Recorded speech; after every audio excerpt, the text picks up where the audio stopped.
Team Cyberpeace, we can go live and we'll begin the session. Yes, ma'am. Yeah, thank you.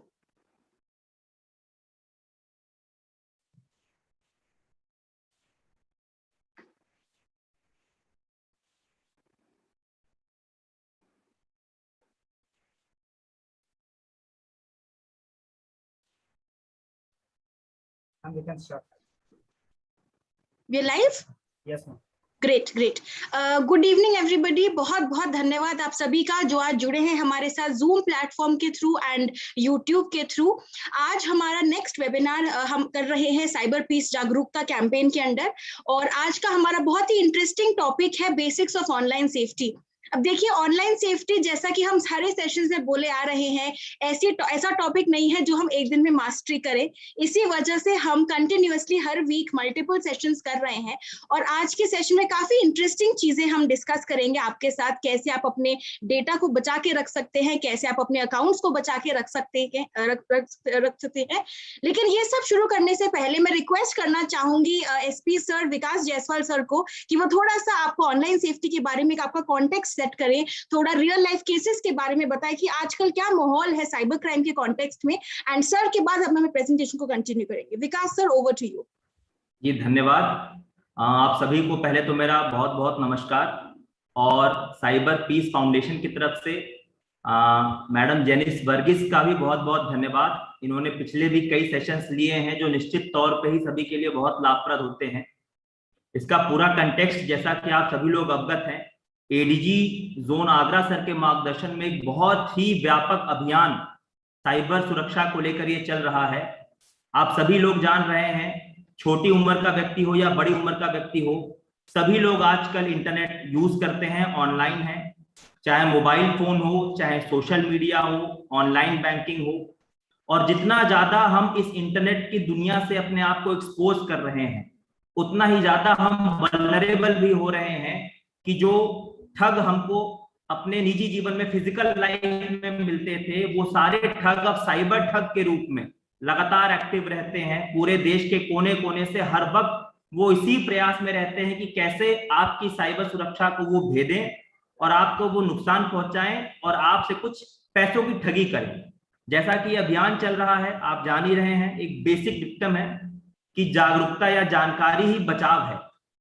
सबसे बड़ा कवच इस cyber world में हमारी जानकारी है, हमारी जागरूकता है, और यही प्रयास इन सेशंस के माध्यम से किया जा रहा है कि ज्यादा से ज्यादा लोगों तक ये बात पहुंचे और लोग मेंटली अलर्ट रहें। हर वक्त हम तिजोरी की तरह चाबी लगा के उसकी रखवाली नहीं कर सकते हैं।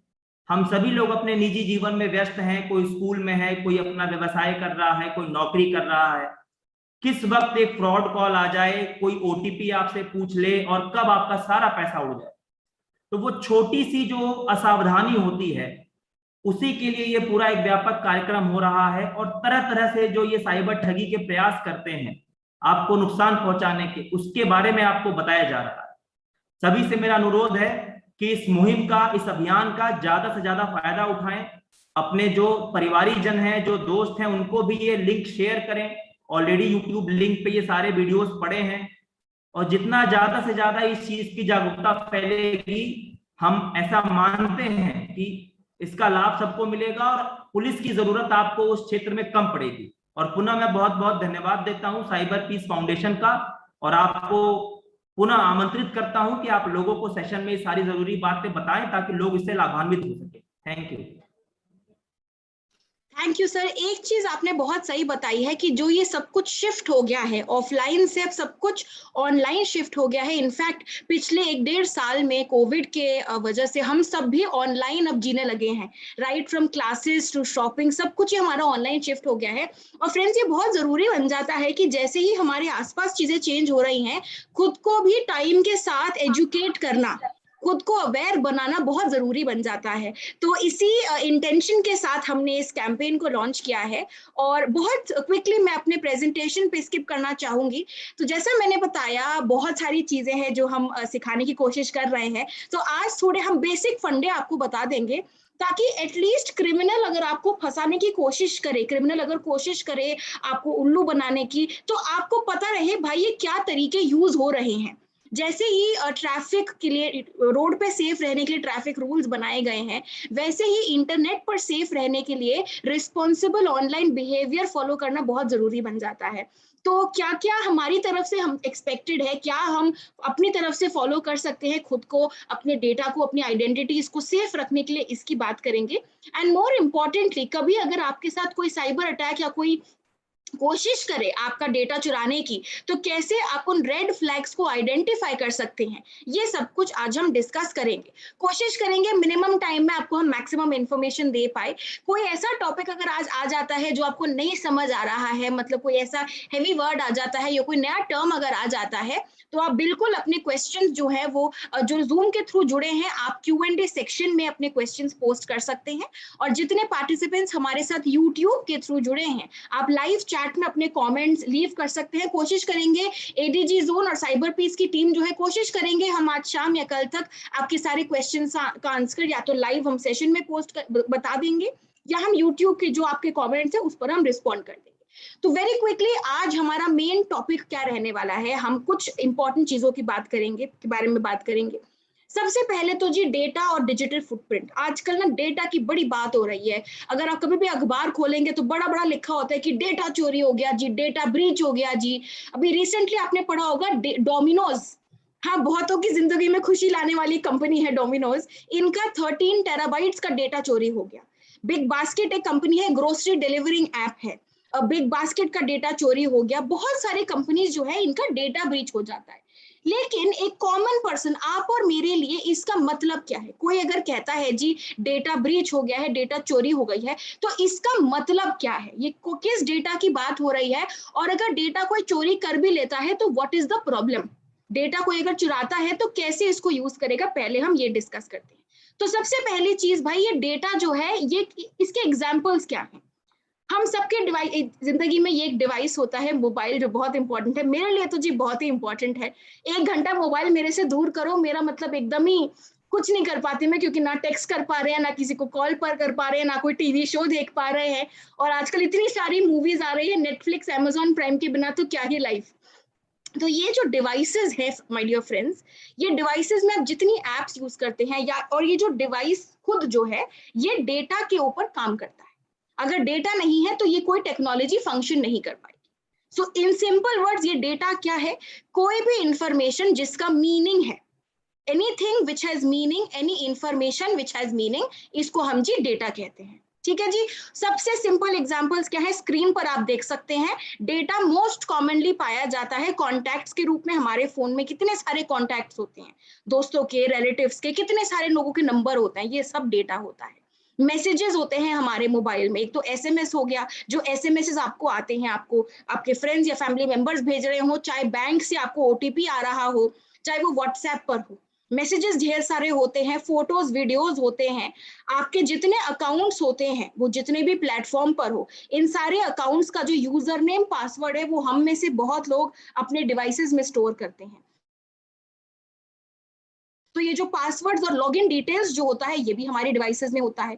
इसके अलावा डॉक्यूमेंट्स, जितने भी स्टूडेंट्स हैं, जितने भी वर्किंग प्रोफेशनल भी हैं, क्योंकि बहुत सारा काम आजकल हम सिर्फ ऑनलाइन प्लेटफॉर्म्स के थ्रू कर रहे हैं। सारी आपकी जितनी भी डॉक्यूमेंट्स हो गए, जितने भी आपके रिपोर्ट्स हो गए, ये सभी मोबाइल में रहता है। तो इन शॉर्ट, हम जितने भी डिवाइसेस यूज करते हैं, वो चाहे मोबाइल हो, लैपटॉप हो, या आपका स्मार्ट वॉच हो, या आपका फिटबिट हो, इन सब डिवाइसेस में भाई डेटा बहुत सारा होता है। और इसी डेटा के साथ there is one more term that you should be aware of, which is your digital footprint. ठीक है जी। डिजिटल फुटप्रिंट वो जानकारी होती है जिसे आप इंटरनेट पर पीछे छोड़ आते हैं जब आप ऑनलाइन कुछ करते हैं।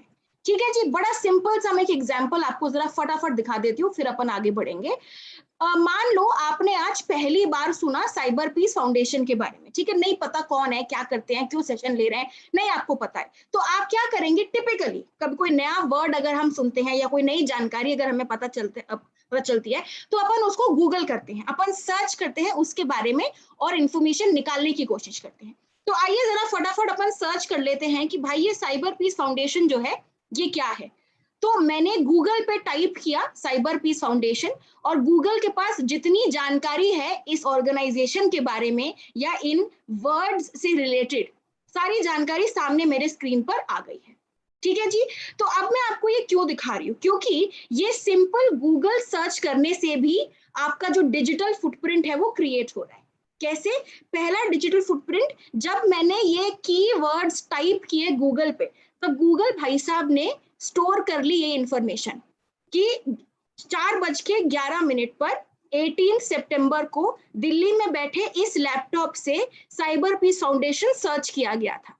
तो आपका जो सर्च हिस्ट्री है जी ये क्रिएट हो गया है। इसी प्रकार आप कुछ भी सर्च कर ले, आप आगरा पुलिस सर्च कर ले, आप कोई भी कीवर्ड्स आप अगर सर्च करते हैं, आप जिस सर्च इंजन को यूज कर रहे हैं, जिस ब्राउजर पर आप ये सर्चिंग कर रहे हैं, they collect information about you. तो ये हो गया ये हो गया आपके डिजिटल फुटप्रिंट का पहला एग्जाम्पल।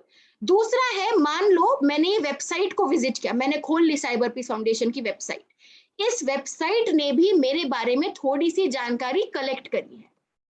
तो जब भी आप वेबसाइट्स को एक्सेस करते हैं, they also collect information about you, और मोस्ट कॉमनली ये इंफॉर्मेशन क्या होता है, ये होता है आपका IP address.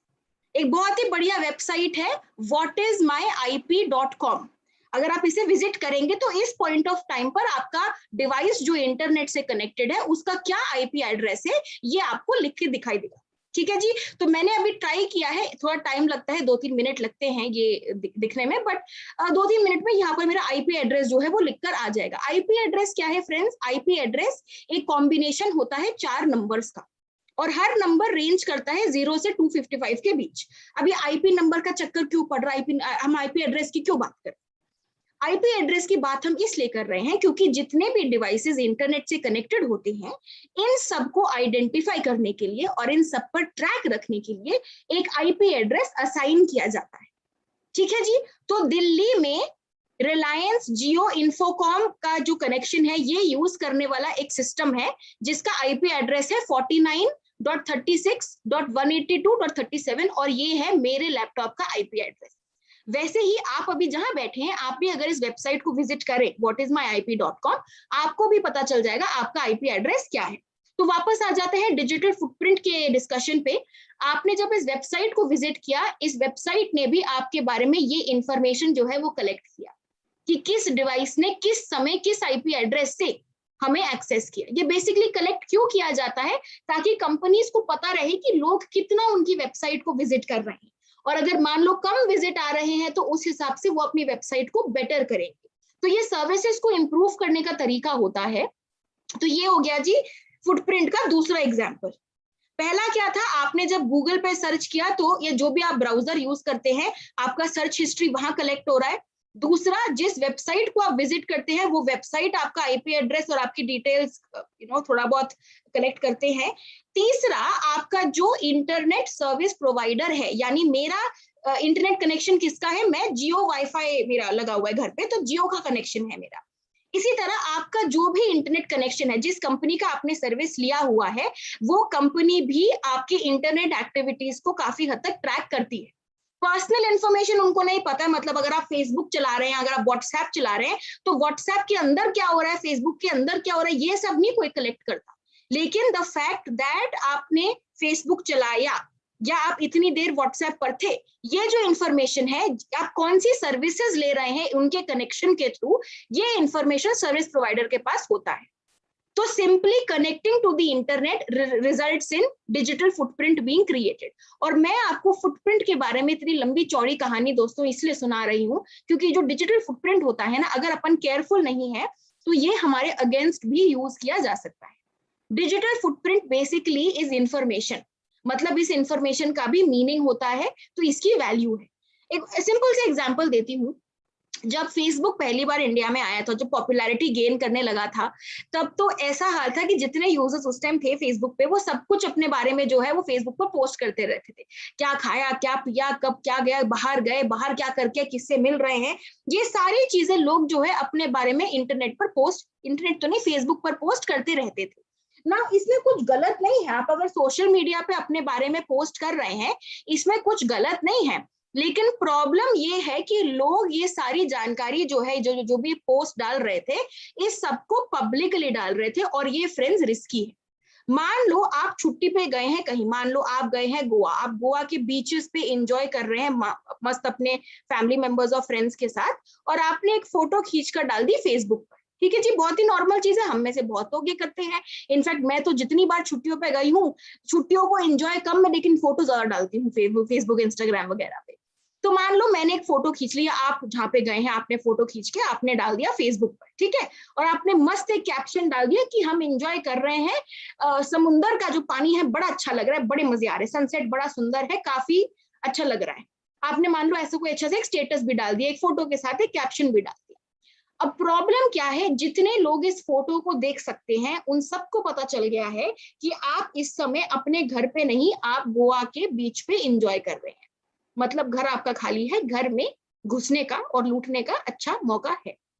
This is the problem.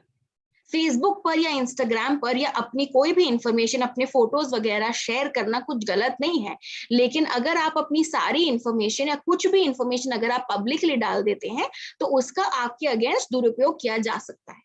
इसीलिए जरूरी बन जाता है कि हम अपनी सारी जानकारी बहुत सोच समझकर, बहुत केयरफुली शेयर करें, और सोशल मीडिया पे खासकर कुछ भी आप पब्लिकली पोस्ट नहीं करें। सारी इंफॉर्मेशन जो आप डालते हैं सोशल मीडिया पे, आप केवल अपने फ्रेंड्स तक ही विजिबल उसको रखेंगे। ऑप्शंस होते हैं हर प्लेटफॉर्म पर कि आप किन किन को ये फोटो वीडियो या पोस्ट दिखाना चाहते हैं, तो आप चूज करेंगे फ्रेंड्स ओनली, पब्लिक नहीं करना है। और दूसरी चीज जो आपको ध्यान में रखना है कि एक बार जो इंटरनेट पर कुछ पोस्ट हो जाता है ना, इट स्टेज देयर फॉरएवर। 2007-2008 में मैंने फेसबुक यूज करना शुरू किया था, it's been a good 13 years. तब से लेकर आज तक मैं जो चीजें मैंने फेसबुक पर पोस्ट करी हैं वो सब आज भी मेरे अकाउंट पर है। तो आप अगर मेरी फ्रेंड लिस्ट में हैं और अगर आप सर्च करना शुरू करते हैं तो आज कल परसों जितने पोस्ट डाले हैं वो तो दिखेंगे ही, साथ में स्कूल में जो डाले थे, कॉलेज में जो डाला है, वो सब भी आपको अगर आप खोजेंगे तो मिल जाएगा, क्योंकि ये सब डिजिटल फुटप्रिंट है जो पीछे रह गया है प्लेटफॉर्म। तो जरूरी है कि आप एक तो मिनिमल फुटप्रिंट क्रिएट करें, और जो आप क्रिएट करते भी हैं उसकी विजिबिलिटी को कंट्रोल जरूर करें। It should not be public to everybody. ठीक है जी। अब तब से कह रहे हैं डेटा को बचाना है, डेटा को बचाना है। अगर डेटा चोरी हो जाता है तो व्हाट इज द प्रॉब्लम? जो हम इतना बोल रहे हैं डेटा को बचा रहे हैं, प्रोटेक्ट करना चाहिए, व्हाई? द प्रॉब्लम इज, अगर आपका जो डेटा है वो पब्लिकली एक्सेसिबल है तो सबसे पहले तो डेटा को चुराया जा सकता है। अब चोरी करके बंदा क्या करेगा? चोरी करके आपकी आइडेंटिटी को मिसयूज किया जा सकता है। मान लो किसी इंसान को अगर आपका आधार कार्ड नंबर मिल जाए, ठीक है, मान लो आपने आधार कार्ड नंबर कहीं शेयर किया और जिसके साथ शेयर किया उनका डेटा ब्रीच हो गया और आपका आधार कार्ड नंबर जो है वो किसी क्रिमिनल या किसी हैकर को मिल जाए। प्रॉब्लम क्या है? इस आधार कार्ड से वो जितने क्राइम चाहे कमिट कर सकते हैं, और फंसेंगे कौन? आप, क्योंकि आपकी आइडेंटिटी, आपकी पहचान को यूज किया जा रहा है। इसे कहते हैं आइडेंटिटी थेफ्ट। तो कोई भी इंसान आपका फोटो वीडियो हो, चाहे आपका यूजर नेम पासवर्ड हो, चाहे आपका आधार कार्ड नंबर हो, कोई भी ऐसी जानकारी आपकी जो यूनिक हो, ये आपका आधार कार्ड नंबर हो सकता है, ये आपका यूजर नेम पासवर्ड हो सकता है, ये आपका बैंक अकाउंट नंबर हो सकता है, ये आपका credit card debit card number हो सकता है, आपका डिजिटल सिग्नेचर हो सकता है, कोई भी ऐसी जानकारी which is unique to you. कोई इंसान अगर इस जानकारी को मिसयूज करे, इसे कहते हैं आइडेंटिटी थेफ्ट, गैर कानूनी है, और ये हमारे साथ हो सकता है अगर हम केयरफुल नहीं है तो। ठीक है जी। मैं आपको बड़ी इंटरेस्टिंग चीज एक दिखाना चाहूंगी आगे बढ़ने से पहले। ये एक बहुत ही इंटरेस्टिंग वेबसाइट है, haveibeenpwned.com। ठीक है जी, haveibeenpwned.com। इसको हम जरा चैट बॉक्स में भी डाल देते हैं, तो जो जूम पर जुड़े हैं हमारे साथ आप इसे ट्राई कर सकते हैं। जो यूट्यूब के थ्रू जुड़े हैं मैं बता देती हूँ, haveibeenpwned.com। आप इस वेबसाइट पर जा सकते हैं। ये वेबसाइट करता क्या है ना, ये बेसिकली आपको बता देता है अगर आपका ईमेल एड्रेस और रिलेटेड डेटा कभी ब्रीच हुआ है या नहीं। तो फटाफट जरा मैं डाल देती हूँ मेरा ईमेल एड्रेस। ठीक है जी, देखते हैं कि मेरा जो ईमेल एड्रेस है ये कभी कॉम्प्रोमाइज हुआ है या नहीं। तो मैंने फटाफट अपना ईमेल एड्रेस यहाँ पर टाइप किया, मैंने पूछा भाई बताइए मुझे क्या ये कभी पॉन हुआ है या नहीं। तो ये वेबसाइट मुझे बताया कि भाई साहब 7 डेटा ब्रीचेस हुए हैं, 7 डेटा ब्रीचेस हुए हैं, जिसमें आपका जो ईमेल एड्रेस और जो रिलेटेड डेटा है वो गायब हुआ है। अब जरा फटाफट चेक करते हैं कहाँ हुआ है। सबसे पहला है कैनवा। कैनवा एक बहुत ही बढ़िया डिजाइनिंग टूल है, ऑनलाइन आप इसको यूज करके पोस्टर, वीडियो, फोटो सब बना सकते हैं। तो कैनवा में बहुत अच्छा यूज करती थी जब मैं कॉलेज वगैरह में थी, और अभी भी पीपीटी कभी बनानी हो तो मैं यूज करती हूँ। तो कैनवा का जो है 2019 में डेटा ब्रीच हुआ था। आपने देखा होगा कभी भी आप अगर कोई अकाउंट किसी वेबसाइट पर क्रिएट करते हैं तो थोड़ी बहुत जानकारी तो आपको शेयर करनी पड़ेगी। आपको लिखना पड़ेगा आपका नेम क्या है, ईमेल एड्रेस क्या है, अगर एक पेड सर्विस है तो आप अपने कार्ड डिटेल्स एंटर करेंगे, आप अपना एज डालेंगे, जो भी है काफी सारी जानकारी ली जाती है। तो कैनवा का जब डेटा ब्रीच हुआ तो ईमेल एड्रेसेस से लेके, लोकेशन से लेके, नेम से लेके, पासवर्ड से लेके यूजर नेम, ये सारा जो डेटा है ये भी ब्रीच हो गया, यानी ये सारे इंफॉर्मेशन जो है ये क्रिमिनल्स के पास पहुंच गया। 137 मिलियन सब्सक्राइबर्स का डेटा जो है वो उड़ गया, तो ये पब्लिक हो गया। अगर मान लो किसी को मेरा ईमेल एड्रेस मिल जाए, क्या वो मेरी आइडेंटिटी को मिसयूज कर सकते हैं? बिल्कुल। अगर उन्हें मेरे कैनवा का यूजर नेम पासवर्ड मिल जाए तो क्या वो मेरे कैनवा अकाउंट को मिसयूज कर सकते हैं? बिल्कुल। तो this is the risk. Again मेरा इंटेंशन यहाँ आपको डराने का नहीं है, मैं बस आपको बताना चाहती हूँ कि क्या एसोसिएटेड रिस्क है, ताकि आप अकॉर्डिंगली अपने आप को बचाकर रख सकें। अगला ब्रीच क्या है जी? डोमिनोज का ब्रीच हुआ था 2021 अप्रैल में ब्रीच हुआ था। 13 टेराबाइट्स ऑफ डेटा उड़ गया था। क्या क्या डेटा गया है? ईमेल एड्रेस गया है, नेम गया है, phone number, physical address, purchases. तो बेसिकली जिन लोगों का डेटा ब्रीच हुआ है उनका email address, name, phone number, physical address और क्या क्या उन्होंने परचेसेस किया, ये सारी इंफॉर्मेशन जो है पब्लिक हो चुकी है। प्रॉब्लम क्या है? फिजिकल एड्रेस अगर आपका अगर ब्रीच हो गया है तो प्रॉब्लम हो सकती है। आपने देखा होगा आजकल बड़े स्कैम चल रहे हैं, लोग क्या करते हैं ना, फालतू का आपके घर में ना एक पार्सल भेज देंगे और बोल देंगे जी कैश ऑन डिलीवरी है, 200 रुपए का है, आप 200 रुपए पे कर दीजिए। अब घर में इतने लोग ऑनलाइन शॉपिंग करते हैं, मेरे घर पे अगर आएगा तो मेरे पेरेंट्स को या मेरे घर पे जो भी रहेगा उन्हें यही लगा क्या पता जानिस ने मंगवाया हो, ठीक है भाई पैसे दे, 200 रुपए तो दे देते, क्या पता कुछ छोटा मोटा लिया हो। शाम में जब ऑफिस से मैं वापस आई, मैंने तो मुझसे पूछा कि बेटा तुम्हारा पैकेज आया, बिस्तर पे रखा है। मैं सोचू भाई जी कौन सा पैकेज है, खोलेंगे तो खाली डिब्बा होगा या कुछ कचरा उन्होंने भर दिया होगा। लेकिन देखिए इस छोटे से स्कैम से 200 रुपए बना दिए। दिन में ऐसे 5 बंदों को उल्लू बना लो, 1000 रुपए कमा लिए क्रिमिनल। तो इसी तरह डेटा जो है वो मिसयूज हो जाता है। तो कभी भी अगर डेटा ब्रीच होता है, your information can be lost. और डेटा ब्रीचेस जो होते हैं ना, केवल कंपनीज के साथ नहीं होते हैं, हमें भी लोग फंसाने की कोशिश कर सकते हैं। और वो अटैक्स क्या होते हैं हम देखेंगे अगले कुछ स्लाइड्स के थ्रू। ये हम फटाफट कंप्लीट कर लेते हैं। तो आइडेंटिटी थेफ्ट मैंने आपको बता दिया, कोई अगर आपकी पहचान को चुरा कर मिसयूज करे, that is called identity theft. दूसरा है अनऑथराइज्ड एक्सेस टू अकाउंट्स। मान लो आपका जो सिस्टम है, मान लो आपने लैपटॉप पे अपने सारे पासवर्ड सेव करके रखे हैं और किसी को आपके पासवर्ड, अब आपके लैपटॉप का एक्सेस मिल जाए, उनको आपके सारे अकाउंट्स के पासवर्ड्स मिल जाएंगे। Can they break into your accounts using the passwords? Yes they can. तो किसी को अगर आपका पासवर्ड मिल जाए या अगर आपके पासवर्ड्स इतने सिंपल हैं कि कोई उसे बहुत आसानी से गेस कर ले, ये भी बहुत बड़ी प्रॉब्लम है फ्रेंड्स। बड़े सारे लोग हैं क्या करते हैं ना, बहुत सिंपल चीजों को अपना पासवर्ड बना देते हैं। जैसे घर, अच्छा मैं अपना बताती हूँ, काफी साल पहले मेरे घर में क्या फंडा था ना, पापा का पासवर्ड मम्मी का नाम, मम्मी का पासवर्ड मेरे भाई का नाम, मेरा पासवर्ड था मेरी बेस्ट फ्रेंड का नाम, मेरे भाई का पासवर्ड था हमारी बिल्लियों के नेम। क्यों भाई, याद रखना आसान है, घर वालों के नाम बना लिए पासवर्ड हमने। फिर हमें समझ आया कि भाई ये तो बड़ा सिंपल है, फिर हमने क्या चालाकी करी, हमने नाम के साथ लिख दिया डेट ऑफ बर्थ। ये तो भाई कोई गैस ही नहीं कर पाएगा। Is that the case? Not really. आप अगर मेरा फेसबुक प्रोफाइल खोलेंगे आपको आराम से पता चल जाएगा मेरा डेट ऑफ बर्थ क्या है, क्योंकि बहुत लोग उसको पब्लिक रखते हैं। और अगर पब्लिक नहीं भी रखा है तो जिस दिन बर्थडे होते हैं उस दिन लोग विश तो जरूर करेंगे, तो हैप्पी बर्थडे जानिस, देख लेना कौन से दिन पे हुआ, मतलब उस दिन मेरा बर्थडे है। तो अगर हम इतना लॉजिक भी लगाएंगे ना, इसको भी ब्रेक किया जा सकता है। तो अगर आपका पासवर्ड फ्रेंड्स ऐसा कोई वर्ड है या ऐसा कॉम्बिनेशन ऑफ नंबर्स है जिसका कोई मतलब हो, जैसे आपका नाम है, किसी जगह का नाम है, किसी पेट का नाम हो गया, मोबाइल नंबर हो गया, गाड़ी का नंबर हो गया, डेट ऑफ बर्थ हो गया, ये सारे जो पासवर्ड्स है ये बहुत ही वीक होते हैं, इन्हें विद इन सेकेंड्स गेस किया जा सकता है। इनफैक्ट कुछ अभी सर्वे हुए थे 1-2 साल पहले, लास्ट ईयर भी एक सर्वे हुआ था, सबसे कॉमन पासवर्ड था पासवर्ड और यूजर @123 एडमिन, ऐसे लोग पासवर्ड रख देते हैं, इनको सेकंड्स में गेस किया जा सकता है। तो अगर आपके पासवर्ड्स इजी टू गेस हैं तो आपके अकाउंट हैक भी हो सकते हैं। और अगर किसी को आपका डेटा मिल जाए तो आपके साथ फाइनेंशियल फ्रॉड्स हो सकते हैं, किसी को अगर आपके अकाउंट डिटेल्स मिल जाए पैसे चुरा सकते हैं। और फाइनली एक्सटॉर्शन, मान लो किसी को अगर आपका पर्सनल इंफॉर्मेशन मिल जाए, आपकी पर्सनल फोटो वीडियो किसी को मिल जाए, आपसे वो पैसे भी निकलवा सकते हैं, भैया 1 लाख रुपए दो वरना तुम्हारी फोटो वायरल कर देंगे। तो ये सारी चीजें आजकल हो रही हैं, which is why protecting our data is very very important. Protection के पहले जरा फटाफट देख लेते हैं कि क्रिमिनल क्या क्या पैतरे यूज कर रहे हैं। सबसे पहले तो आता है जी फिशिंग। फिशिंग बहुत ही सिंपल है, लेकिन ये इतना सिंपल है ना कि ये बड़ा सक्सेसफुल होता है। तो बहुत सारे लोग हैं जो फिशिंग अटैक के शिकार बन जाते हैं, पता भी नहीं चलता। मैं नहीं चाहती आप में से कोई भी इसका शिकार बने, इसीलिए आपको हम पूरा क्लियरली बता रहे हैं होता क्या और इससे बच कैसे सकते हैं। सबसे पहले तो फिशिंग एक ऐसा अटैक होता है जिसे यूज करके लोग आपका यूजर नेम पासवर्ड निकलवाने की कोशिश करें।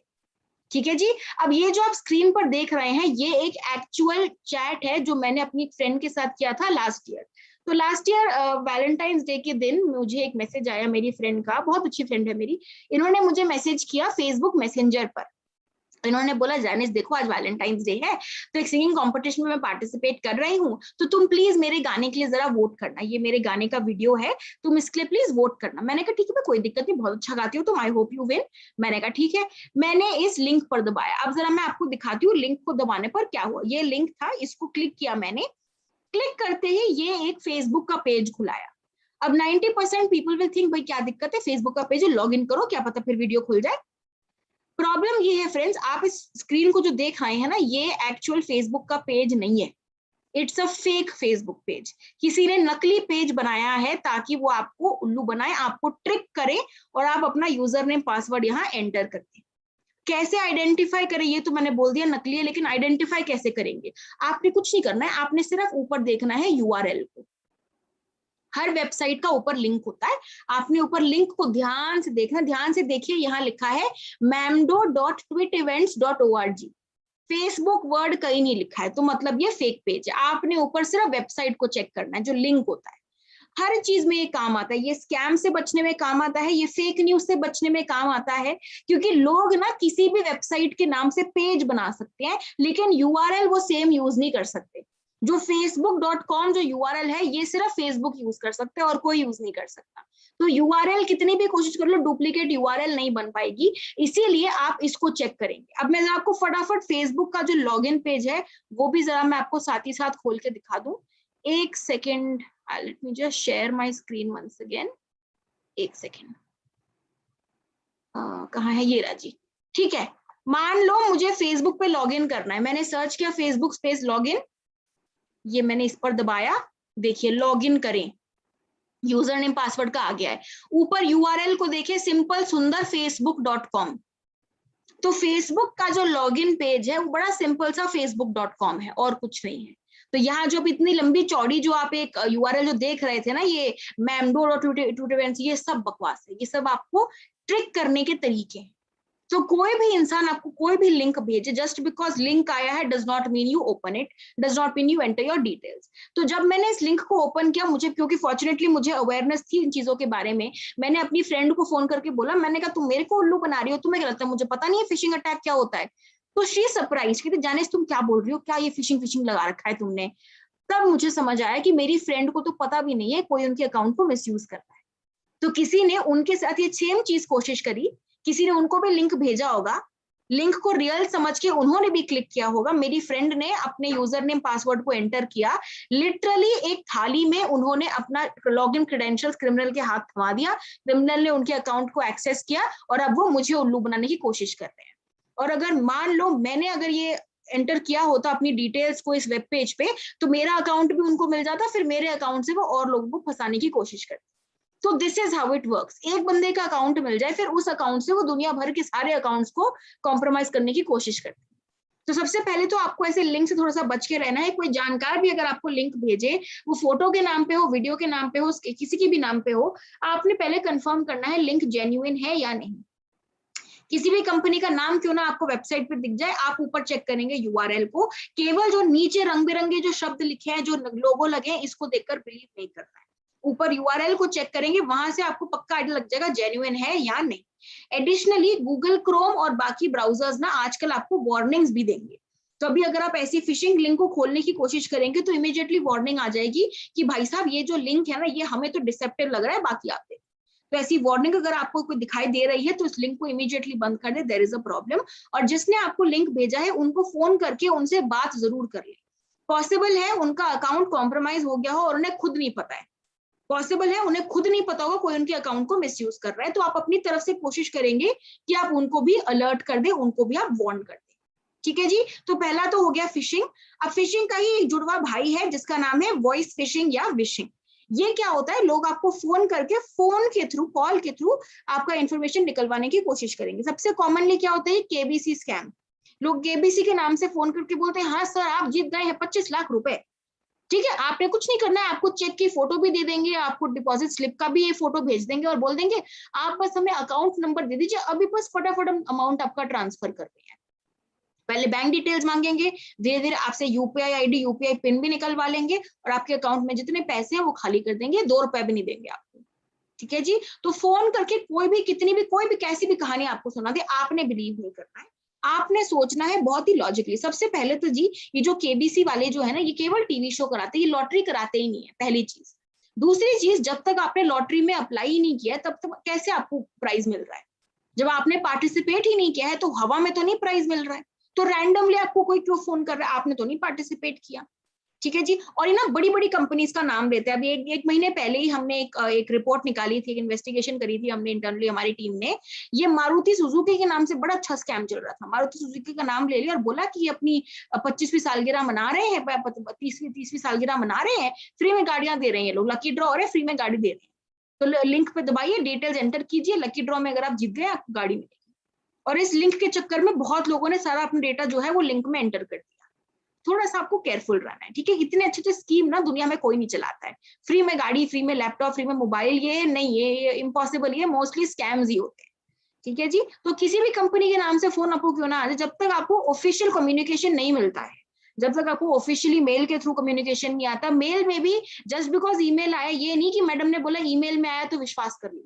ईमेल भी अगर आता है, आपको ईमेल एड्रेस चेक करना है। अभी कुछ दिन पहले ही मुझे एचडीएफसी के, मेरा एचडीएफसी बैंक में अकाउंट है, एचडीएफसी के नाम से मुझे मेल आया कि मैडम आपका जो अकाउंट है ना वो हम बंद कर रहे हैं क्योंकि आप एक्टिव नहीं हो। मैंने कहा अच्छा जी, खूब उल्लू बना रहे हैं। तो कैसे पता चला? मैंने उसके ईमेल एड्रेस को चेक किया। ईमेल एड्रेस था hdfcbank1@gmail.com। एचडीएफसी जो मेरा बैंक है, ये जब भी मेरे से कम्युनिकेट करते हैं, इनका ईमेल एड्रेस होता है alerts@hdfcbank.com या फिर no reply@hdfcbank.com। ये तो @gmail.com है, तो ये एचडीएफसी बैंक का तो ईमेल एड्रेस है नहीं। कोई नकल उतार रहा है एचडीएफसी बैंक की, कोई उनकी पहचान को मिसयूज करके मुझे उल्लू बना रहा है। तो ऐसे थोड़ा सा आपको केयरफुल रहना है, ठीक है जी। अब इसी का एक और वर्जन होता है एसएमएस फिशिंग या स्मिशिंग। ये होता है मोस्ट कॉमनली फ्रेंड्स ये गवर्नमेंट के नाम, ठीक है। तो गवर्नमेंट ने काफी स्ट्रॉन्ग एक्शन लिया है इन लोगों के अगेंस्ट, लेकिन लोगों के पास टाइम की कमी है नहीं, सिम कार्ड नया लेते रहेंगे, नया नंबर रजिस्टर कराते रहेंगे और ये अपना कंटिन्यू कर रहे हैं। तो आपको थोड़ा सा बच के रहना है। ये अभी कुछ दिन पहले ये स्कैम चला था। जब भी इनकम टैक्स फाइलिंग का जब टाइम आता है, ये सब शुरू हो जाते हैं, थोक के भाव में आपको मैसेज आएंगे कि जी आपका इनकम टैक्स रिफंड वापस आ गया है जी, आपके सुवैंसु खाते में रिफंड कर दिया है, आप बस इस फॉर्म को भर के अपडेट कर दें। जैसे आप फॉर्म पे दबाएंगे, फिर आपसे डिटेल्स मांगी जाएंगी और एकदम जेन्युइन लगेगी वेबसाइट में गवर्नमेंट का लोगो भी लगा लेंगे, गवर्नमेंट का नाम भी यूज कर लेंगे। ये सब इलीगल है बाय द वे। किसी गवर्नमेंट वगैरह का लोगों को मिसयूज करना बहुत ही सीरियस क्राइम्स है, लेकिन इन्हें क्या है, बैठे फोकट में करते रहेंगे ये लोग। तो एक्शन इनके अगेंस्ट लिया जा रहा है। इनफैक्ट जितनी एग्जांपल्स मैंने आपको दिखाए हैं, पुलिस के सारे केसेस में कंप्लेंट फाइल करी गई थी एंड जो भी ये कर रहा था पकड़े भी गए थे वो। लेकिन कोशिश करनी है कि हम थोड़ा सा अपनी तरफ से केयरफुल रहें, ठीक है, क्योंकि एंड ऑफ द डे जितने लोग रिपोर्ट करते हैं और जितने क्रिमिनल, जितने पुलिस फोर्सेस भी है वो लिमिटेड है। और इंडिया की, हमारी जो इंडिया में पॉपुलेशन है 1.7 बिलियन, ठीक है जी। थोड़ा कोशिश करेंगे कि अपने आप हम खुद को एजुकेट करें, खुद को अवेयर रखें, ताकि इन चीजों से हम बच के रहें, ठीक है जी। तो फिशिंग विशिंग स्मिशिंग मैंने बता दिया। इसके अलावा एक और सीरीज ऑफ अटैक्स, एक और वेरिएंट है अटैक्स का, जिन्हें हम कहते हैं जी मैलवेयर अटैक। मैलवेयर क्या होता है? मैलवेयर का मतलब होता है मैलिशियस सॉफ्टवेयर, ठीक है जी। मैलवेयर क्रिएट ही किया जाता है आपके डेटा को चुराने के लिए।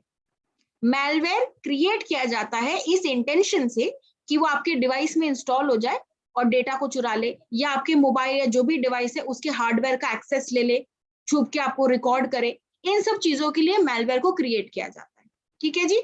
अब मोस्ट कॉमनली मैलवेयर 2-3 टाइप्स के होते हैं। सबसे पहले होता है जी स्पाईवेयर। स्पाईवेयर क्या करता है? आपके डिवाइस में इंस्टॉल हो जाएगा और आपके डिवाइस में जो कैमरा होता है ना, आगे फ्रंट कैमरा है, पीछे बैक कैमरा है और नीचे एक माइक्रोफोन जिससे आपकी बात जाती है कॉल पे।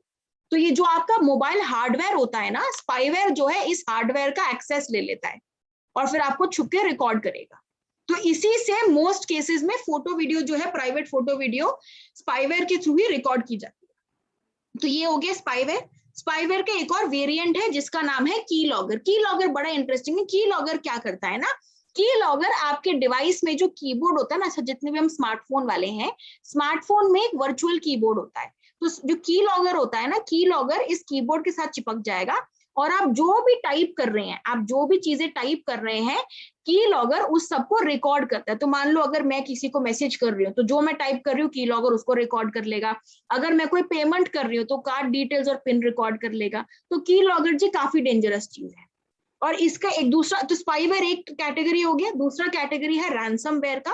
रैंसमवेयर आपके डिवाइस में इंस्टॉल होके आपके डिवाइस को कर देगा लॉक और बोलेगा देखो जी तुम्हारा सारा डेटा मुझे मिल गया है, अगर तुम चाहते हो कि मैं डेटा तुमको वापस दूं या मैं तुम्हारे डिवाइस को अनलॉक करूं तो चुपचाप 1 हफ्ते में मेरे को 10 लाख रुपए दे दो। ऐसे आपसे वो पैसे निकलवाने की कोशिश करेंगे। तो ये होते हैं मैलवेयर। बचना बड़ा सिंपल है, सुनने में बड़ा कॉम्प्लेक्स लग रहा है और एक बार आपके डिवाइस में मैलवेयर है निकालना थोड़ा मुश्किल हो जाता है, लेकिन उसके में बात करेंगे आप। सबसे पहले प्रिवेंशन कैसे बचना है। कभी भी आपके डिवाइस में या कभी भी अगर आपको कोई इंसान मैसेज करे, अगर मैसेज में कोई अटैचमेंट है या कोई लिंक है, तो बिफोर कंफर्मिंग आप उस पर क्लिक नहीं करेंगे, आप उसको ओपन भी नहीं करेंगे। आजकल रैंसमवेयर इतना सोफिस्टिकेटेड है, आजकल मैलवेयर खुद इतना सोफिस्टिकेटेड है ना कि आपको फाइल को डाउनलोड करने की जरूरत नहीं है। फाइल पे सिंपली क्लिक किया और ऑटोमेटिकली जो मैलवेयर होता है वो इंस्टॉल हो जाता है। और वो इतनी छोटी फाइल्स होती है ना कि आप उसको पॉज भी नहीं कर पाएंगे, जब तक आपको समझ भी आएगा डाउनलोडिंग शुरू हो गया, डाउनलोडिंग खत्म हो जाती है। 5-10 KB के फाइल होते हैं और आजकल डेटा इतना बढ़िया हमारे पास डेटा पैक रहता है, स्पीड भी इतनी बढ़िया हो गई है कि पता भी नहीं चलेगा। ठीक है जी। तो कोई लिंक आए, कोई अटैचमेंट आए, अनलेस आपको पता है व्हाट इट इज फॉर, आप उस पर क्लिक नहीं करेंगे, number 1। Number 2, please use a good antivirus software. बड़ी सारी कंपनीज है, कैस्पर्सकी, मैकैफे, क्विकहील, नॉर्टन, बहुत सारी कंपनीज है।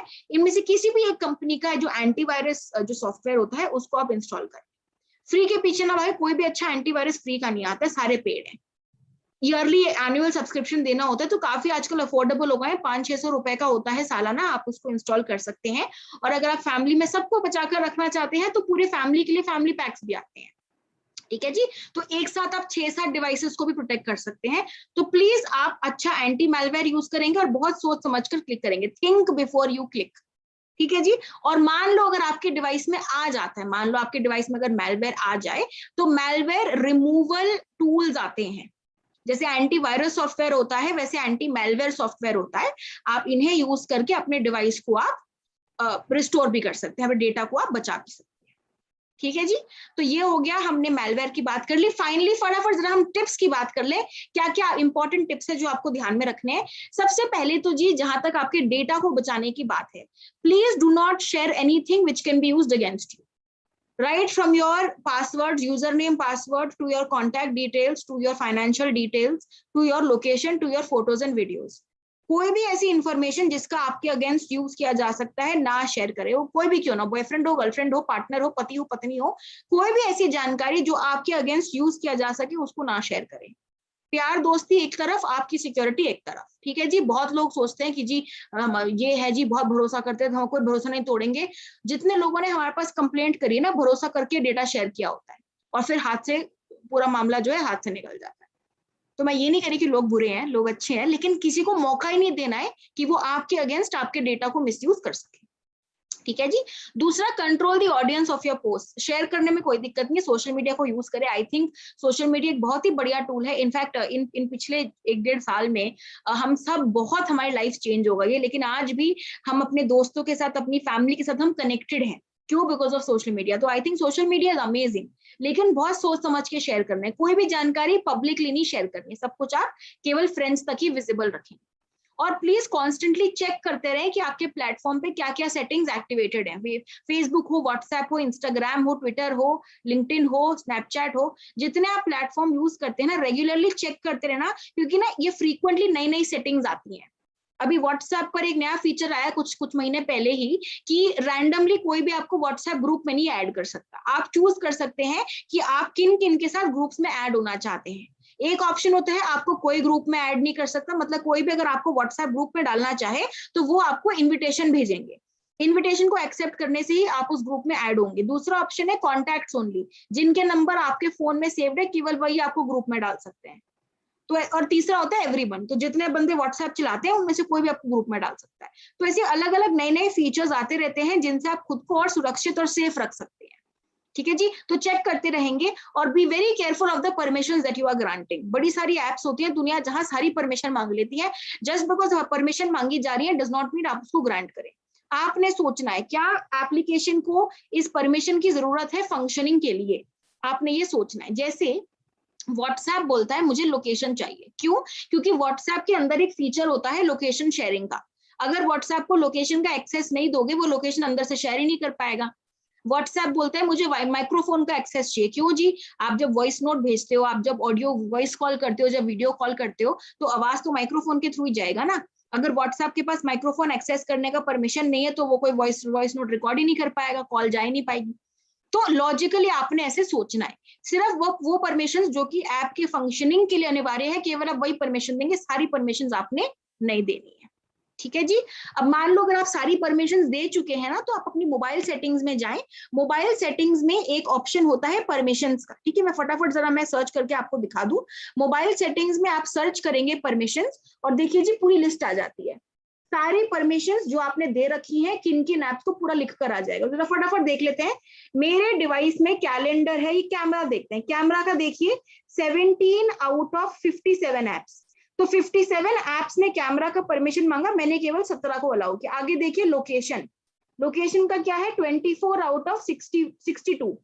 तो आप ऐसे कंट्रोल कर सकते हैं। अगर आपने मान लो नहीं आपको पता था और आपने परमिशन दे दिया किसी ऐप को और अब लग रहा है कि भाई ये तो डेंजर है, ये तो अनसेफ है, घबराना नहीं है। सेटिंग्स में जाएंगे, सेटिंग्स में जाके परमिशन सर्च करें, मोबाइल के अंदर आपको लिस्ट मिल जाएगी, जो रिमूव करना है रिमूव कर ले, जिन्हें जो परमिशन देनी है वो ग्रांट। ठीक है जी। जहां तक डिवाइसेस को बचा के रखने की बात है, प्लीज यूज अ पिन और योर पासवर्ड। अपना डिवाइस किसी अननोन इंसान को नहीं दें। कई बार क्या होता है, ऐसे लोग आपको रास्ते में मिल जाएंगे जिनका फोन चोरी हो गया होगा या किसी ने कुछ लूट लिया होगा, बोलेंगे प्लीज घर पे फोन करना है, यहाँ फोन करना है। Do not hand over your device.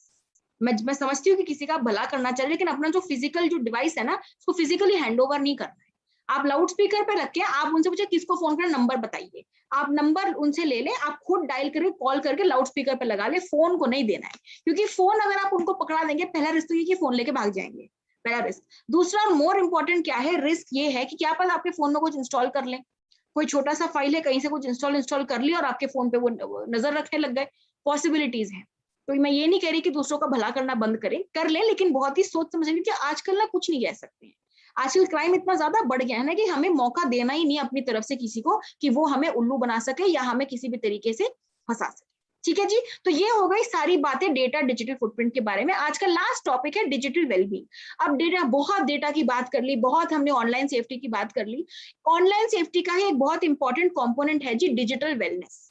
बहुत जरूरी है अपने रियल और वर्चुअल लाइफ के बीच में एक बैलेंस रखना। तो मैं समझती हूँ कि बहुत ही आयरॉनिक बात है कि मैं आपको इंटरनेट के थ्रू आपसे बात कर रही हूँ और मैं इंटरनेट को ही रोकने की बंद करने की बात कर रही हूँ। लेकिन जब पॉसिबल हो कोशिश करेंगे कि हम एक ब्रेक लें डिवाइसेस से। क्योंकि देखिए अगर आप फुल डे अगर आप स्क्रीन को देखते रहेंगे ना, एक तो आंखें हमारी अफेक्ट होती है, आंखें कमजोर हो जाती हैं। दूसरा आपका पोस्चर बिगड़ सकता है, मेंटल हेल्थ प्रॉब्लम्स हो सकती है, बहुत सारी दिक्कतें हो सकती हैं। तो बस थोड़ा बच के रहना है। इंटरनेट को यूज करें, एंजॉय करें, लेकिन जब पॉसिबल हो एक ब्रेक लेना बहुत जरूरी है। Always remember technology should be adding value to life, not distracting us from. ठीक है जी। तो सबसे पहला स्टेप क्या है, आपने सबसे पहले तो ये असेस करना है कि आप ऑनलाइन कितना टाइम स्पेंड कर रहे हैं। ये आप कर सकते हैं सिंपली अपने ऐप की सेटिंग्स में जाके। इंस्टाग्राम और स्नैपचैट और फेसबुक, ये सारी एप्स ना आपको अंदर ही बता देती है। इनका एक अपना फीचर होता है जिसे यूज करके आप देख सकते हैं कि ऐप पे आप कितना टाइम स्पेंड करते हैं। तो मैंने एक्चुअली कुछ दिन पहले चेक किया कि मैं फेसबुक पर कितना टाइम स्पेंड करती हूँ, और मुझे पता चला कि फेसबुक पे मैं ऑन एन एवरेज 2 घंटा 12 मिनट लगाती हूँ। काफी ज्यादा है, 2 घंटा नहीं, मतलब 20 मिनट, आधा घंटा समझे, 2 घंटा 12 मिनट बहुत ज्यादा है। सेम मैंने किया इंस्टाग्राम के लिए। इंस्टाग्राम पर मेरा एवरेज यूसेज है 1 आवर 40 मिनट्स। तो कुछ ऐप्स में तो इनबिल्ट फीचर होता है, अगर नहीं मिलता है तो एक बहुत ही बढ़िया एप्लीकेशन है जिसका नाम है Google digital wellbeing app. Digital wellbeing app को यूज कर सकते हैं आप। आजकल काफी एंड्रॉइड डिवाइसेस में ये इंस्टॉल्ड होता है बाय डिफॉल्ट, और जो आईफोन यूजर्स हैं आपके डिवाइस में ऑलरेडी स्क्रीन टाइम करके सेटिंग्स होती है। जिनके पास दोनों नहीं है, जो नहीं ना आईफोन नहीं है लेकिन एंड्रॉइड है, लेकिन एंड्रॉइड में ये नहीं है, ऐसी सिचुएशन में है तो आप डिजिटल वेलबींग ऐप को इंस्टॉल कर ले। सबसे पहले तो ये आपको बता देता है कि जी आप कितना टाइम ऑनलाइन स्पेंड करती हैं। तो अच्छा खासा आइडिया लीजिए कि एक दिन में मैंने आज मतलब मैं कुछ हफ्ते पहले चेक किया था, तो दोपहर को 2 बजे मैंने चेक किया और मैं सुबह 7 बजे की उठी थी। 7 से लेके 2 बजे तक आई थिंक सिर्फ कितने घंटे हुए थे, 6-7 घंटे हुए थे, 7 घंटे हो गए थे। और उन 7 घंटों में ऑलरेडी 5 घंटा तो मैं मोबाइल पे थी। क्यों, मैं कोई टीवी शो नया आया था, मैंने एक साथ सारे के सारे एपिसोड लगा दिए, सब खत्म कर दिया मैंने। तो ये मतलब अच्छा लगता है टीवी शोज एक बारी में खत्म कर देना, काफी इंटरेस्टिंग होता है, कितने बढ़िया बढ़िया शोज आ रहे हैं, लेकिन not at the cost of your health. ठीक है जी, तो चेक करेंगे कितना कितना टाइम कहाँ जा रहा है, और बड़ी सारी सेटिंग्स होती हैं जो इस ऐप के अंदर ही अवेलेबल है। सबसे अच्छा तो मुझे लगता है टाइमर लगा देना। ये स्क्रीन टाइम का एक ऑप्शन होता है टाइमर का, तो जो एप्स आपको लगता है आप बहुत ज्यादा टाइम स्पेंड करते हैं ना, उस पर टाइमर लगा दो। तो आजकल अभी तो चलो मेरे को जरूरत नहीं, अभी तो काफी मेरा लिमिट हो गया, काफी बैलेंस्ड है मेरा यूसेज। लेकिन मैं क्या करती हूँ ना, मैं इंस्टाग्राम पे, नेटफ्लिक्स पे, इन सब पे ना मैंने 1 घंटे का टाइमर लगाया है। तो मैं एक दिन में 1 घंटे से ज्यादा इन एप्स को चला ही नहीं पाऊंगी। जब 1 घंटा खत्म हो जाएगा, ऐप अपने आप लॉक हो जाएगा और अगले दिन ही सुबह अनलॉक होगा। अब चाहो तो सेटिंग्स में जाके आप अनलॉक कर सकते हैं, लेकिन आप अगर स्ट्रिक्टली इसको फॉलो करें ना, तो काफी हद तक आपका जो यूसेज है वो बैलेंस हो जाएगा। तो थोड़ा तो भाई अपने लिए थोड़ा डिसिप्लिन होना जरूरी है। तो ऐसी बड़ी सारी फीचर्स है, आप इसको इंस्टॉल करें, अपने आप गो थ्रू करें, जो आपको बढ़िया लग रहा है उनको ऑन करें, and I hope this helps you find a balance. तो इसी के साथ अपने सेशन को मैं यहाँ समाप्त करती हूँ। बहुत बहुत धन्यवाद आप सभी का जो जुड़े हमारे साथ। उम्मीद है कि इस सेशन के थ्रू आपको कुछ नई बातें सीखने को मिली होंगी। अब प्लीज रिमेंबर, ये जो कहानी है यहाँ खत्म नहीं होती है। देखिए, ऑनलाइन सेफ्टी बहुत कुछ सीखने को है, तो और बहुत सारे इंटरेस्टिंग सेशंस हमारे अब होंगे अगले आने वाले हफ्तों में। अक्टूबर 5 तक हमारे काफी सेशंस हम कंटिन्यू करेंगे, तो प्लीज उन सब सेशंस को जरूर ज्वाइन कीजिएगा। और अगर आप लेट ज्वाइन किए हैं, या आप अगर चाहते हैं फैमिली मेंबर्स और फ्रेंड्स तक भी ये इन्फॉर्मेशन पहुंचे, तो जो एडीजी जोन का जो आगरा एडीजी जोन का जो ये यूट्यूब चैनल है, आप इस वीडियो को शेयर कर सकते हैं। हम इसी रीजन से हमने इसे यूट्यूब पर डाला है, ताकि ये हमेशा उस चैनल पे रहे, और जब आपको जरूरत हो आप इन वीडियोस को ओपन करके इन्फॉर्मेशन को गेन कर सके। अब देखिए, एक रिक्वेस्ट है आप सबसे, देखिए अगर यूपी पुलिस और हम सब ने अगर पूरी जिंदगी पे लगा दी, शायद हम सबको नहीं प्रोटेक्ट कर पाएंगे, क्योंकि इतनी बड़ी कंट्री है हमारी, इतने सारे लोग हैं, तो हमें आपकी जरूरत है। हमारा एक वॉलंटियर ग्रुप है जिसका नाम है साइबर पीस कोर। अगर आप में से कोई भी ट्रेनिंग्स के थ्रू अगर लोगों तक पहुंचना चाहे, या आप अगर रिसर्च के थ्रू आपका जो इंटरेस्ट है, अगर आप उस इंटरेस्ट को, उस स्किल को यूज करके अगर और लोगों को सेफ बनाना चाहते हैं, तो आप हमारे साथ जुड़ सकते हैं। आप सिंपली QR को स्कैन करें या हमारी वेबसाइट को विजिट करें, एज अ वॉलंटियर आप ज्वाइन कर सकते हैं। And I am very sure कि आपके साथ मिलकर हम और इम्पैक्ट क्रिएट कर पाएंगे हमारे यूपी के सिटीजन्स के लिए, एंड ऑफ कोर्स इंडिया के सिटीजन्स के लिए। इसके अलावा और बहुत सारे इवेंट्स हैं। ये सिर्फ एक साइबर पीस जागरूकता कैंपेन 1 महीने का ऐसा नहीं है, हम इस कैंपेन को रिपीट करते रहेंगे जब तक हमारे सारे इंडियंस सेंसिटाइज ना हो। तो हमारे फ्यूचर प्लान्स में भी आप बिल्कुल जुड़िएगा, हमारे बहुत सारे कैंपेन्स चल रहे हैं। आप एडीजी जोन के जो वेबसाइट है और जो सोशल मीडिया हैंडल्स है, आप उन्हें विजिट कर सकते हैं। साइबर पीस फाउंडेशन के हैंडल्स को आप विजिट कर सकते हैं। तो खुद को जागरूक बनाएं, ताकि कभी भी क्रिमिनल ना आपको उल्लू बना सके। क्रिमिनल आई थिंक बहुत जीत चुका है, इट्स हाई टाइम कि हम खुद को बचाएं। पुलिस हमेशा आपका साथ दे, कोई भी दिक्कत होती है, अगर कंट्रोल में नहीं है सिचुएशन, इमीडिएटली अपने नजदीकी थाने में जाएं। यूपी में I know for a fact, Agra में भी हर जिले में देयर आर साइबर थाना। साइबर थाना नहीं भी समझ आ रहा है, जो रेगुलर लोकल थाना जो है, वहां पर आप चले जाएं। आप उन्हें बताएं क्या दिक्कत हो रही है, पुलिस आपको बिल्कुल हेल्प करे। तो डरना नहीं है, घबराना नहीं है, प्रॉब्लम्स के बारे में बात करें, प्रॉब्लम्स को डिस्कस करें।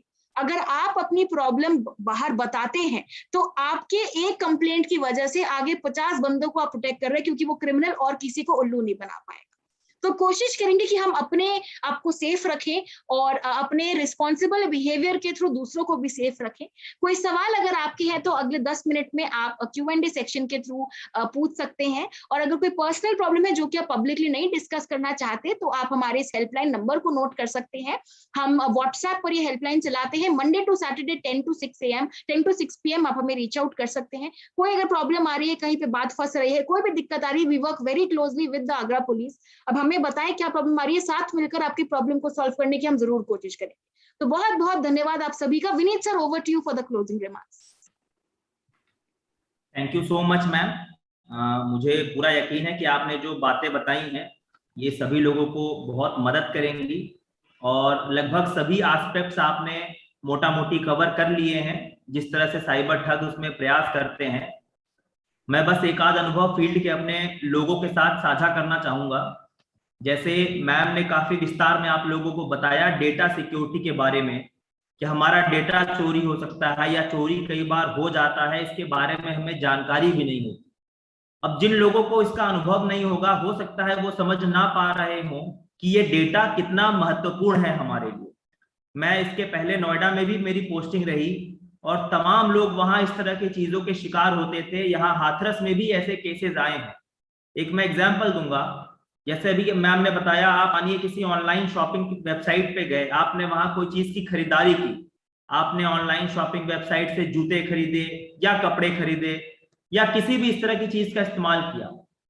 अब यदि ये डेटा किसी साइबर ठग के हाथ में चला जाए और वो आपको कॉल करे और आपसे बात करे उस ऑथेंटिक कंपनी का कोई ऑफिसर बनके, हो सकता है आप उसकी बात ना माने, लेकिन जब वो आपके साथ आपका डेटा शेयर करेगा कि आपका नाम सो एंड सो है, आप यहां रहते हैं, आपने इस दिन ये खरीदारी की थी, ये आपका मेल आईडी है, जब कोई व्यक्ति हमसे ऑथेंटिक बात करता है तो हमारे पास उस पर विश्वास ना करने की कोई वजह नहीं रह जाती। फिर अब वो जो कहेगा हम वो चीज को सही मानेंगे कि हाँ ये बंदा सही में उसी ऑर्गेनाइजेशन का ही हिस्सा है, मतलब ये ऑफिशियल है। और उसके बाद उसकी कही हुई बातों में जो थोड़ा बहुत वो लोभ लालच देते हैं, आपको कोई ऑफर देंगे, कैशबैक को ऑफर देंगे, और तमाम जगहों पे मैंने देखा है कि लोग इसमें बेवकूफ बनते हैं। बड़े बड़े पढ़े लिखे लोग जो सर्विस में हैं, मैंने रिटायर्ड प्रोफेसर्स तक को बेवकूफ बनते देखा है, हालांकि इसमें उनकी कोई गलती नहीं। जब कोई उनका डेटा उनके साथ शेयर करेगा जो सिर्फ बैंक को मालूम हो या उस शॉपिंग कंपनी को मालूम हो, निश्चित तौर पे ना यकीन करने की कोई वजह उनके पास नहीं रह जाती। और एक बार उनकी बातों में आकर आपने अपने खाते की निजी जानकारी शेयर की, फिर आपका पूरा खाता साफ होने में समय नहीं लगेगा। इसलिए जो मैम ने भी आपको डेटा सिक्योरिटी से संबंधित बातें बताई, ये डेटा हम सब के लिए बहुत जरूरी है। बात विश्वास की है। आपका ये छोटा सा डेटा यदि दूसरा व्यक्ति आपको बताता है तो आप उस पर विश्वास कर लेते हैं, और इस विश्वास का ही ये साइबर ठग दुरुपयोग करते हैं। चाहे तो वो लिंक शेयर करके करेगा या तो कॉल करके आपसे बात करके करेगा, लेकिन किसी न किसी तरह से वो आपको धोखा देते हुए अपने आप पर विश्वास करने पे मजबूर करेगा। इन सावधानियों से मैं निश्चित तौर पे, मुझे पूरी आशा है एडीजी आगरा सर के निर्देशन में ये जो पूरा कार्यक्रम चल रहा है उसका उद्देश्य ही यही है कि लोगों को जानकारी हो, क्योंकि मैम इस फील्ड से जुड़ी हुई हैं, मैं इस फील्ड से जुड़ा हुआ हूं, हम तमाम इस तरह के केसेस देखते हैं, इसलिए कहीं ना कहीं हमारे दिमाग में ये अलर्टनेस रहती है कि ये ठग हो सकता है। नॉर्मल पब्लिक अपने कामों में व्यस्त है, आप सभी लोग सीधे सच्चे लोग हैं, आपको ये समझ में नहीं आ सकता कि कब कौन आपके साथ ठगी का प्रयास करे। इसलिए इस अभियान का मेन उद्देश्य यही है कि ज्यादा से ज्यादा लोगों तक ये बात पहुंचे। और जैसा कि मैम ने आप लोग को सारे ये छोटे छोटे, समय सीमित है और बातें बहुत हैं, इसलिए जितना मैडम के द्वारा बताया गया है, अगर इन्हीं बातों को आपके द्वारा गंभीरता से सुना जाए और अपने साथियों को भी इसके बारे में बताया जाए, और ये चीजें link already ADG zone Agra sir के यूट्यूब चैनल पे पड़ी हैं, इनको शेयर करिए ताकि ज्यादा से ज्यादा इसका फायदा उठा सके। और मैं पुनः धन्यवाद दूंगा आपका, साइबर पीस फाउंडेशन का धन्यवाद दूंगा जो इस एक अच्छे अभियान से जो है लोगों को ये मदद कर रहे हैं, और मैं आशा करूंगा कि आगे चल के ज्यादा से ज्यादा लोग उसका फायदा उठाएंगे। Thank you so much. Thank you sir, आपने बहुत ही अच्छा इंस्पिरेशनल आपने बात बताई है कि खुद को अवेयर करना एक अब चॉइस नहीं है, अब एक जरूरत बन गया है। जैसे ही लिटरेसी इंपॉर्टेंट है, वैसे ही डिजिटल लिटरेसी भी बहुत इंपॉर्टेंट बन गया है। तो वंस अगेन बहुत बहुत धन्यवाद विनीत सर आपका कि आप टाइम निकालकर हमारे साथ जुड़े। आई थिंक फील्ड से आपने जो बातें बताई हैं वो इन्हें बहुत रियल बता देता है ये, क्योंकि ऑनलाइन सेफ्टी सुनने वालों को लगता है अरे भाई क्या है, हमें सब पता है, लेकिन हम जब केसेस सुनते हैं तब लगता है कि नहीं भाई सीरियस है, ये हमारे साथ भी हो सकता है। तो वी होप कि आप कभी किसी साइबर क्राइम का शिकार ना बने, एंड काफी हद तक आपकी सुरक्षा आप ही के हाथों में है। तो कोशिश करेंगे कि साथ मिलकर साइबर स्पेस को सेफ बनाएं। अगला सेशन हमारा 21 तारीख के लिए स्केड्यूल्ड है। आपको सारे लिंक्स व्हाट्सएप के थ्रू कोशिश करेंगे कि हम cyber peace and ADG zone के थ्रू कोशिश करेंगे सारे लिंक्स हम शेयर करें। बाकी यूट्यूब का तो आपको पता ही है, यूट्यूब चैनल पे तो लाइव हम जाते ही हैं, तो अपने फ्रेंड्स एंड फैमिली मेंबर्स को जरूर लाएं। अगला सेशन 21 तारीख का है, cyber crime against women and children. Crime क्या होता है, कैसे बचना है, कैसे कंप्लेंट फाइल करनी है, फोटो वीडियो कैसे हटवाना है, बहुत इंटरेस्टिंग हम बातें करेंगे। तो please do join for the next session. तब तक everybody, I hope everyone stay safe and happy weekend. Thank you.